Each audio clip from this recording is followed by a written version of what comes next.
Good afternoon, no? Dito pala tayo ngayon sa North Block, no? Sa SM North Block. So, nandito pala yung mga Korean painting. Ito.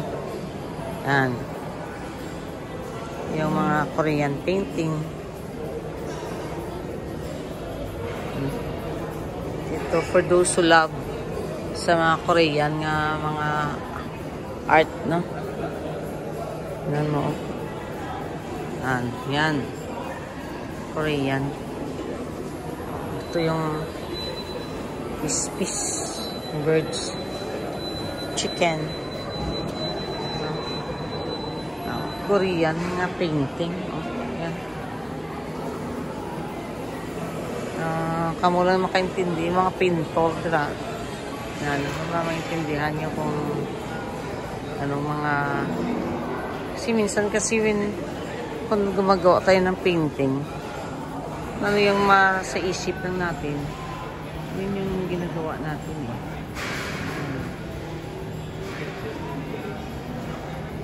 Yan. Ito yung mga falling sa mga cover sa Korea. Kikita ko siya. Parang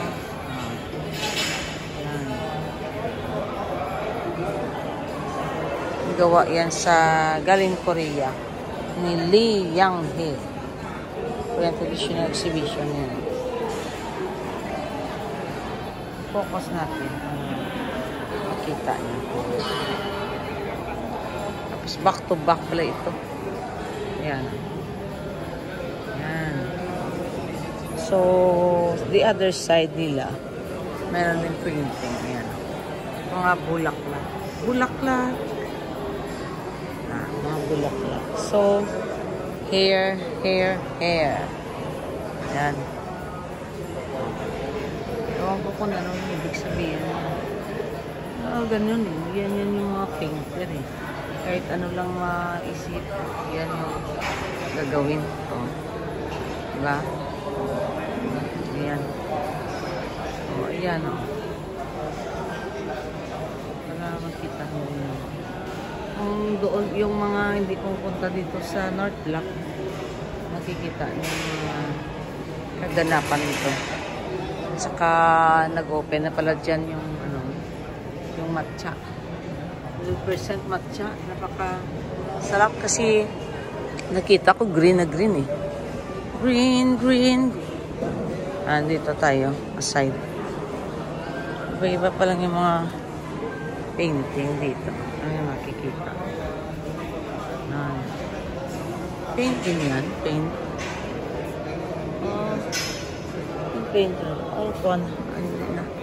Ano na yan. Ito lang maintindihan ko na ng mga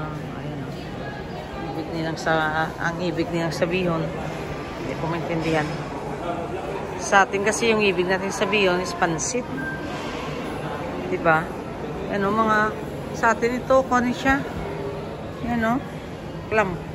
Klampay. No? Ewan ko sa kanila, no? Kung anong tawag yan. Ito naman is mga swan.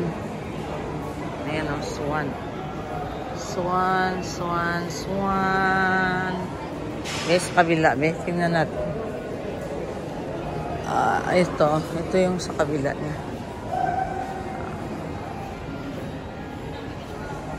Ayan yung sa kabila. Bili ka ng motor dyan. Dyan. So, yan. No? Yan.